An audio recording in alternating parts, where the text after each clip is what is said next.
أعوذ بالله من الشيطان الرجيم. بسم الله الرحمن الرحيم. وإن خفتم شقاق بينهما فابعثوا حكما من أهله وحكما من أهلها إن يريدا إصلاحا يوفق الله بينهما إن الله كان عليما خبيرا. واعبدوا الله ولا تشركوا به شيئا وبالوالدين إحسانا وبذي القربى واليتامى والمساكين والجار ذي القربى والجار الجنب والصاحب بالجنب وابن السبيل وما ملكت أيمانكم إن الله لا يحب من كان مختالا فخورا. الذين يبخلون ويأمرون الناس بالبخل ويكتمون ما آتاهم الله من فضله وأعتدنا للكافرين عذابا مهينا. والذين ينفقون أموالهم رئاء الناس ولا يؤمنون بالله ولا باليوم الآخر ومن يكن الشيطان له قرينا فساء قرينا. لفظی ترجمہ سورۃ النساء پارہ 5 آیت نمبر 35 تا 38. فرمایا کہ وَإِنْ خِفْتُمْ، اور اگر تمہیں خوف ہو، شقاق اختلاف کا بینہما، میاں بیوی کے درمیان، فبعثوا، پس بھیجو تم، یعنی مقرر کرو تم، حکماً ایک منصف اور ثالث، من اہلہ، خاوند کی برادری سے، وحکماً، اور ایک منصف اور ایک ثالث، من اہلہا، بیوی کی برادری سے. ان یریدا، اگر وہ دونوں ارادہ کرے، اصلاح کرنے کا، یوفق اللہ بینہما، اللہ تبارک و تعالی ان دونوں کے درمیان موافقت پیدا کر دے گا. ان اللہ، بے شک اللہ تبارک و تعالی، کان علیماً، ہے جاننے والا، خبیراً، خبردار. واعبدوا اللہ، اور عبادت کرو تم اللہ تبارک و تعالی کی، ولا تشرکوا بہ شیئا، اور نہ شریک ٹھہراؤ اللہ تبارک و تعالی کے ساتھ کسی چیز کو. وبالوالدین احسانا، اور ماں باپ کے ساتھ اچھا سلوک کرو. وبذی القربی، اور قریبی رشتہ داروں کے ساتھ. والیتامى، اور یتیموں کے ساتھ. والمساکین، اور مسکینوں کے ساتھ. والجاری، اور اس پڑوسی کے ساتھ. ذی القربی، جو قریبی ہے. والجاری، اور اس پڑوسی کے ساتھ.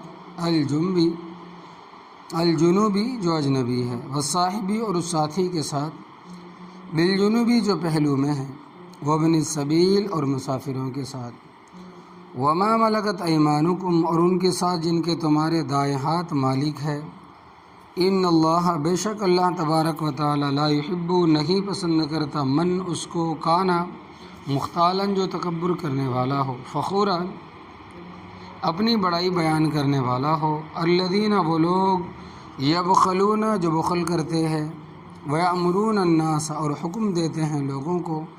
بالبخل، بخل کا، کنجوسی کا. ویکتمون، اور چھپاتے ہیں. ما، وہ چیز. آتاہم اللہ، جو اللہ تبارک و تعالیٰ نے ان کو دی ہے. من فضلہ، اپنے فضل سے. وآتدنا، اور ہم نے تیار کیا ہے. للکافرین، کافروں کے لیے. عذابا مہینا، عذاب رسوا اور ذلیل کرنے والا. والذین، اور وہ لوگ، ینفقون، جو خرچ کرتے ہیں. اموالہم، اپنے مالوں کو. رعاء الناس، لوگوں کو دکھانے کے لیے. ولا یؤمنون، اور صحیح معنوں میں ایمان نہیں لاتے. باللہ، اللہ تبارک و تعالیٰ پر. ولا بالیوم الآخر، اور نہ ایمان لاتے ہیں آخرت کے دن پر. ومن، اور وہ شخص. یکن الشیطان لہ قرینا، ہو شیطان اس کا ساتھی. فساء قرینا، پس بہت برا ساتھی ہے. اس سے پہلے آیت کریمہ میں اس بات کا ذکر تھا کہ اگر کوئی عورت بد دماغ ہے اور خاوند کے سامنے اکڑ جائے اور اس کی صحیح بات بھی ماننے کے لیے تیار نہ ہو تو اس کے لیے ترتیب وار 3 حکم بیان فرمائے۔ اس کو واضح و نصیحت کرو، سمجھاؤ اور بستر سے الگ کر دو، اگر نہ سمجھے تو دوسرا بستر سے الگ کر دو، اس کے نزدیک نہ جاؤ اور کچھ دن پرکھو دیکھو، شاید اس طرح کہ اس کو احساس پیدا ہو جائے۔ اگر اس طرح اس کا دماغ درست نہ ہو پھر تادیباً اس کو مارو۔ آگے فرمائے کہ اگر ان تینوں سزاؤں سے بھی اس کی اصلاح نہ ہو، وَإِنْ خِفْتُمْ، اور اگر بے وارثوں اور رشتہ داروں اور رشتہ داروں تمہیں خوف ہو، شقاق بینہما، میاں بیوی کے درمیان اختلاف کا کہ ان کے اختلاف اس حد تک پہنچ گیا ہے تو اصلاح کی کوئی صورت نہیں ہے، تو فبعثوا، پس بھیجو تم، یعنی مقرر کرو، حکماً، ایک انصاف کرنے والا، اور ثالث من اہلہ، خاوند کی برادری سے، وحکماً، اور ایک انصاف کرنے والا، اور ثالث من اہلہ، بیوی کی برادری سے۔ مطلب یہ ہے کہ جب میاں بیوی کے درمیان معاملہ انتہائی کشیدہ ہو جائے اور صلح کی کوئی صورت نظر نہ آئے تو ایک آدمی خاوند کی برادری سے مقرر کیا جائے، کیونکہ خاوند کی طبیعت اور مزاج کو وہ جانتا ہوگا، اور ایک آدمی بیوی کی برادری سے، کیونکہ وہ اس کے مزاج اور طبیعت سے واقف ہوگا۔ یہ دونوں ثالث سر جوڑ کر بیٹھ جائیں، دونوں کی باتیں سنیں، غور و فکر کریں اور وہ نزاع کو تلاش کریں، ان کے درمیان اختلاف اور جھگڑا کیوں پیدا ہوا۔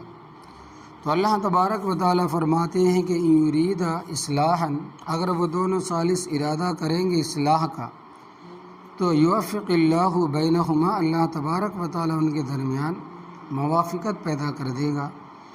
اس کی صورت یہ ہوگی کہ جس کی غلطی ہو اس کو کہے کہ یہ تیری زیادتی ہے اور اپنی غلطی تسلیم کرے، کیونکہ غلطی کو تسلیم کرنا ہی انسان کی سب سے بڑی شرافت، اور اپنی غلطی کو نہ ماننا یہ ابلیس کا طریقہ ہے۔ دیکھو قرآن پاک میں ہے کہ اللہ تبارک و تعالیٰ نے حضرت آدم اور حضرت حوا علیہ السلام کو بہشت میں ٹھہرانے کے بعد، جنت میں ڈالنے کے بعد حکم دیا کہ وَلَا تَقْرَبَا هَٰذِهِ الشَّجَرَةَ، کہ اس درخت کے قریب نہ جانا، اور گندم کا وہ درخت تھا۔ دنیا تو میں گندم کے پودے ہوتے ہیں، بہشت میں درخت ہوں گے، تو فرمایا کہ تم اس درخت کے قریب نہ جانا، اگر گئے تو فَتَكُونَ مِنَ الظَّالِمِينَ، پس تم ظالموں میں سے ہو جاؤ گے۔ لیکن ان سے غلطی ہو گئی، وہ بھی صرف اتنی کہ اس کو چکھا، صرف چکھنے سے رب تعالیٰ ناراض ہو گئے۔ تو اللہ تبارک و تعالیٰ نے فرمایا کہ میں نے تمہیں منع کیا تھا، پھر تم نے ایسا کیوں کیا۔ اس موقع پر حضرت آدم علیہ السلام اگرچہ ظاہری بہانے بنانا چاہتے تو بنا سکتے، مثلاً کہہ سکتے تھے کہ پروردگار شیطان سے پوچھو جس نے جھوٹی قسمیں کھا کر ہمیں بہلایا پھسلایا، اس نے ہمارے ساتھ کیوں دھوکہ کیا۔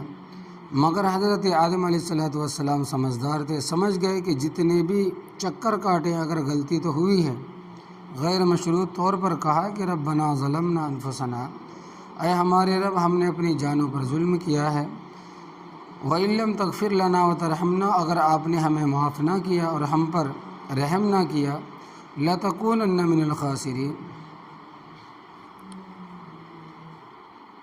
لَنَكُونَنَّ مِنَ الْخَاسِرِينَ، ہم ضرور ہو جائیں گے خسارہ پانے والوں میں سے۔ معافی مانگی، غلطی کا اقرار کیا۔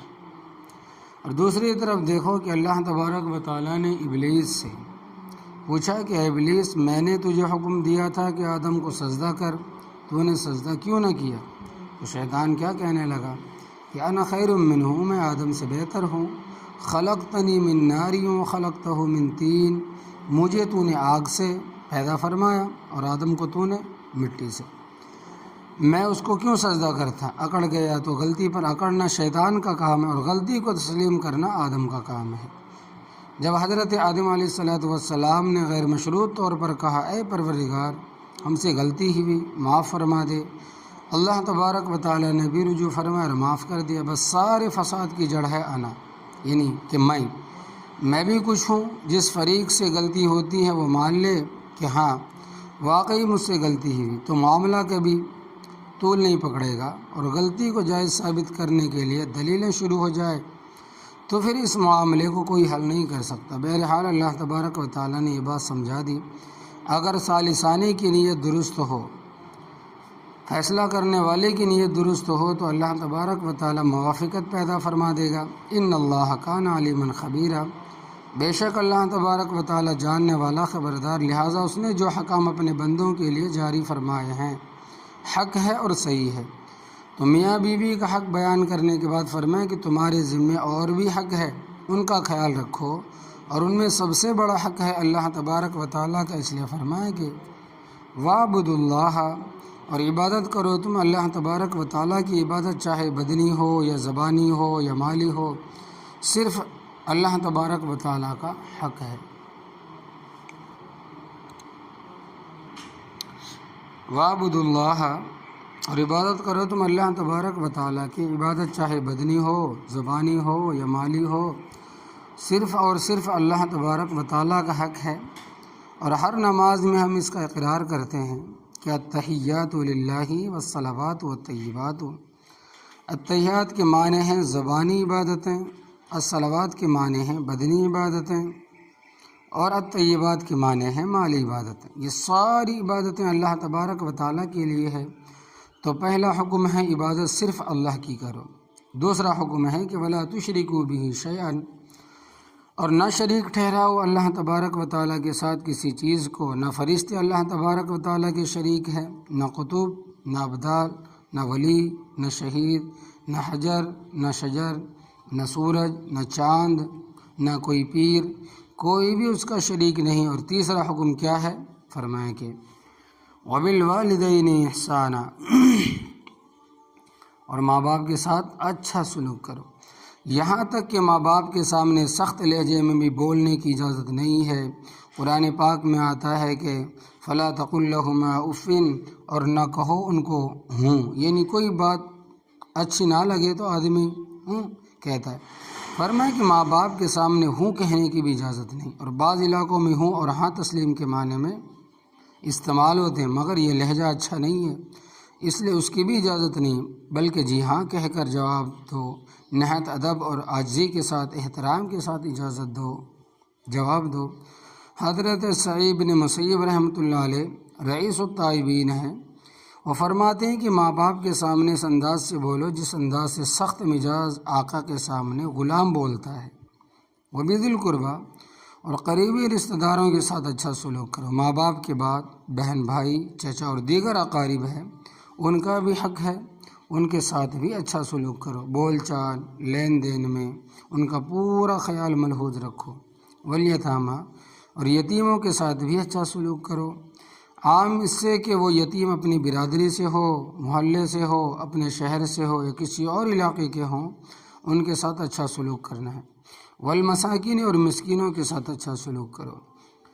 دیکھیں کہ مسکین اسے کہتے ہیں جو صاحب نصاب نہیں ہے، یعنی اس پر زکوٰۃ فرض نہیں ہے، قربانی واجب نہیں ہے، فطرانہ اس پر نہیں ہے۔ کمزور آدمی ہے تو اس کمزور آدمی کا بھی خیال رکھو۔ عموماً لوگوں کا یہ دستور ہے کہ مالدار آدمی سے علیک سلیک رکھتے ہیں، یعنی کہ سلام دعا رکھتے ہیں، بیمار ہو تو تیمارداری کے لیے بھی جاتے ہیں، غریب کے پاس کوئی نہیں جاتا، سلام دعا بھی نہیں کرتا، سلام کرے تو جواب نہیں دیتا، کمزور کو کوئی نہیں پوچھتا۔ ہاں غریب کو اگر اللہ تبارک و تعالی اقتدار دے تو پھر سارے اس کے پیچھے پیچھے پھرتے ہیں، رشتہ داریاں نکالتے ہیں، اس کے ساتھ تعلق جوڑتے ہیں، میرے فلاں کے رشتہ دار ہیں اور فلاں کے میں رشتہ دار ہوں، اور جب اقتدار ختم ہو جائے تو پھر کوئی بھی نہیں پوچھتا۔ آگے فرمائے کہ والجار ذی القربیٰ، اور اس پڑوسی کے ساتھ بھی اچھا سلوک کرو جو قریبی ہے۔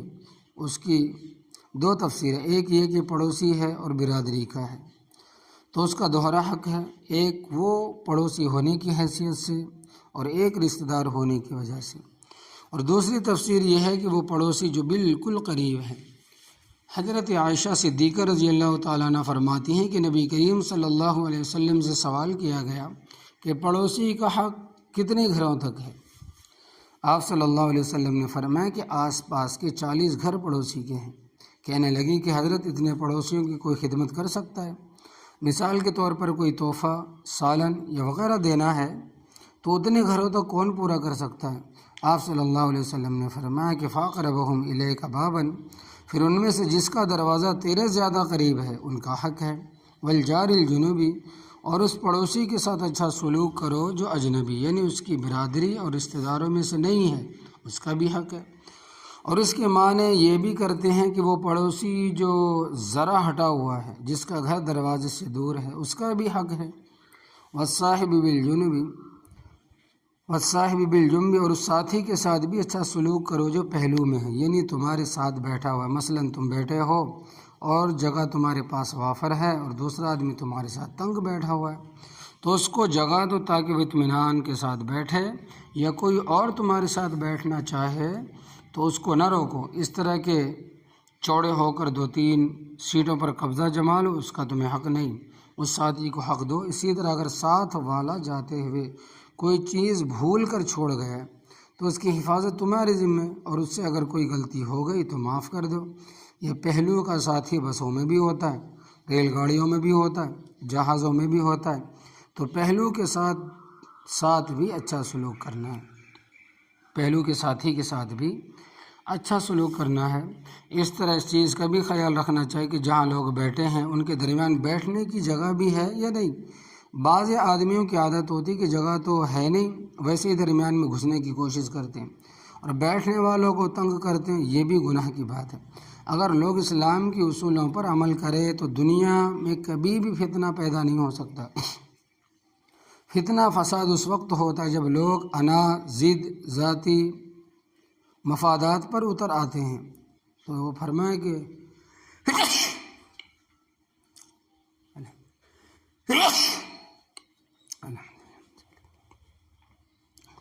تو ابن سبیل اور مسافروں کے ساتھ بھی حسن سلوک سے پیش آؤ۔ بسا اوقات ایسا ہوتا ہے کہ مسافر کی چوری ہو جاتی ہے، پیسے گر جاتے ہیں، اس کو کرائے کی ضرورت ہوتی ہے، روٹی کھانی ہے، رات گزارنی ہے، پیشہ ور مانگنے والا نہیں، اتفاقاً ایسا ہو گیا، اور ایسے مسافروں کا بھی باقاعدہ حق ہے کہ وما ملکت ایمانکم، اور ان کے ساتھ حسن سلوک سے پیش آؤ جن کے تمہارے دائیں ہاتھ مالک ہے، یعنی غلاموں اور لونڈیوں کا بھی حق ہے، ان کے ساتھ بھی حسن سلوک کے ساتھ پیش آؤ، ان سے ان کی طاقت سے زیادہ کام نہ لو، اور بول چال بھی ان کے ساتھ سختی سے نہ کرو۔ یہ سب حقوق ہے درجہ بدرجہ جو شریعت نے بیان فرمائے۔ تو اللہ تبارک و تعالیٰ فرماتے ہیں کہ ان اللہ لا یحب، بے شک اللہ تبارک و تعالیٰ پسند نہیں کرتا من کان مختالا فخورا، جو تکبر کرنے والا ہو، اپنی بڑائی بیان کرنے والا ہو۔ مختالاً اکڑ کر چلنے والے کو کہتے ہیں، اور فخورا اپنی بڑائی بیان کرنے والے کو کہتے ہیں۔ میں فلاں خاندان کا ہوں، یہ بھی بڑے گناہ کی بات۔ یہ جو کمی اور غیر کا فرق ہے، غیر کمی کا فرق اسلام اس کو مٹانے کے لیے آیا ہے، مگر ہم نے اس کو اتنی مضبوطی کے ساتھ پکڑا ہوا ہے کہ یہ چودھری ہے اور یہ نکمی ہے۔ کیونکہ آج بھی اگر کوئی بڑا آدمی چارپائی پر بیٹھا ہو تو اس کے ساتھ کسی نیچ قوم کے آدمی کو بیٹھنے کی ہمت نہیں، کسی امیر کے ساتھ غریب کو بیٹھنے کی ہمت نہیں، اگر بیٹھ جائے تو اس کو وہ برا سمجھتے ہیں۔ یہ افراط اور تفریط اسلام میں ہے ہی نہیں۔ اسلام میں گورا، کالا، امیر غریب، بادشاہ گدھا سب انسان ہیں۔ یہ فرق یہود و ہنود اور نصارہ وغیرہ قوموں نے تراشا ہوا ہے، جن کے ہاں گورے اور کالے لوگوں کی عبادت خانے ماضی قریب تک الگ الگ رہے، اور گورے کالے لوگوں کے ہسپتال بھی الگ الگ رہے، اب بھی ہے۔ گورے کالوں کو اپنے ساتھ بیٹھنے نہیں دیتے تھے، وہ الگ بیٹھتے تھے۔ جب ہمارے تبلیغی حضرات ان ملکوں میں تبلیغ کے لیے جاتے ہیں اور گورے کالے سب مل کر اکٹھے بیٹھ کر کھانا کھاتے ہیں اور اکٹھے نمازیں پڑھتے ہیں، ایک دوسرے کا احترام کرتے ہیں، تو وہ لوگ دیکھ کر حیران ہوتے ہیں۔ فرمایا کہ اللہ تبارک و تعالیٰ تکبر کرنے والوں کو پسند نہیں کرتا، اور نہ لڑائی اور خود ثنائی کو پسند کرتا ہے۔ الذین یبخلون، وہ لوگ جو بخل کرتے، بخل کے معنی ہے جہاں روپیہ خرچ کرنے کی ضرورت ہو وہاں خرچ نہ کیا جائے، یہ جتنا خرچ کرنے کی ضرورت ہو اس سے کم خرچ کیا جائے۔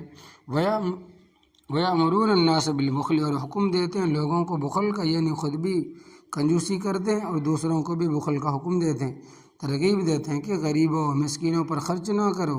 وَيَكْتُمُونَ مَا آتَاهُمُ اللَّهُ مِنْ فَضْلِهِ، اور چھپاتے ہیں وہ چیز جو ان کو دی اللہ تبارک و تعالیٰ نے اپنے فضل سے۔ اگر اللہ تبارک و تعالیٰ نے کسی پر فضل کیا ہے، نعمت دی ہے، اس کو چھپانا نہیں چاہیے، بلکہ کہیں کہ اللہ تبارک و تعالیٰ کا مجھ پر بڑا فضل ہے، احسان ہے، اس نے مجھے مال دیا ہے، دولت دی ہے، جائیداد دی ہے، یہ چیز اس کی وضاحت لباس سے ظاہر ہو۔ شریعت ایسے آدمی کو پسند نہیں کرتی جس کی مالی پوزیشن مضبوط اور اچھی ہو مگر وہ اپنی حیثیت کے مطابق لباس نہ پہنے بلکہ کم درجے کے کپڑے استعمال کرے۔ البتہ کام کے وقت مسئلہ اس سے جدا ہے کہ ایک آدمی خرد مشین پر کھڑا ہے، مزدور گارا اٹھا رہا ہے، کسان کھیتوں میں کام کر رہا ہے، تو اس موقع پر کام والے لباس پہنیں گے، وہ ٹھیک ہے، مگر کام کے علاوہ اپنی حیثیت کے مطابق لباس نہیں پہنتا تو رب تعالیٰ کی نعمت کی بے قدری ہے۔ اور اللہ تبارک و تعالیٰ کا حکم ہے کہ وَأَمَّا بِنِعْمَتِ رَبِّكَ فَحَدِّثْ کہ اپنے رب کی نعمت کو بیان کرو، صرف زبان سے نہیں بلکہ باطناً بھی اور ظاہراً بھی۔ وَأَعْتَدْنَا لِلْكَافِرِينَ اور ہم نے تیار کیا ہے کافروں کے لیے عذاب مہینا، عذاب رسوا کرنے والا اور ذلیل کرنے والا عذاب۔ وہ عذاب ان کو ذلیل اور رسوا کر کے رکھ دے گا، یہ ہیں تکبر کرنے والے۔ وَالَّذِينَ يُنْفِقُونَ أَمْوَالَهُمْ اور وہ لوگ جو خرچ کرتے اپنے مالوں کو رِیَاءَ النَّاسِ لوگوں کو دکھانے کے لیے۔ آج شادیوں اور منگنیوں اور دیگر رسموں رواجوں، تیجے، ساتویں، 40ویں، برسی، عرسی، یا پھر آپ دیکھیں کہ جماگی وغیرہ پر جو لوگ خرچ کرتے ہیں یہ سب ریاکاریاں ہیں۔ بے شک صدقہ خیرات اچھی بات ہے، مگر اگر کوئی فوت ہو جائے تو اس کے ایصال ثواب کے لیے صدقہ خیرات کرنا اچھی بات، مگر اس کے لیے 2 چیزیں اصولی طور پر یاد رکھیں۔ ایک یہ کہ صدقہ خیرات کے لیے شریعت نے کوئی وقت مقرر نہیں کیا۔ پہلی چیز کیا کہ صدقہ و خیرات کرنے کے لیے شریعت نے کوئی وقت مقرر نہیں فرمایا، نہ کوئی دن مقرر فرمایا، نہ تیجا، نہ 7واں، نہ 10واں، نہ 40واں، نہ جمعہ، نہ جمعرات۔ یہ دینوں کا تعین کرنا ہی بدعت ہے۔ جب یہ بدعت ہے، ایک تنگے کا بھی ثواب نہیں ملے گا، فقط رقم ضائع ہوگی اور کچھ نہیں ہوگا۔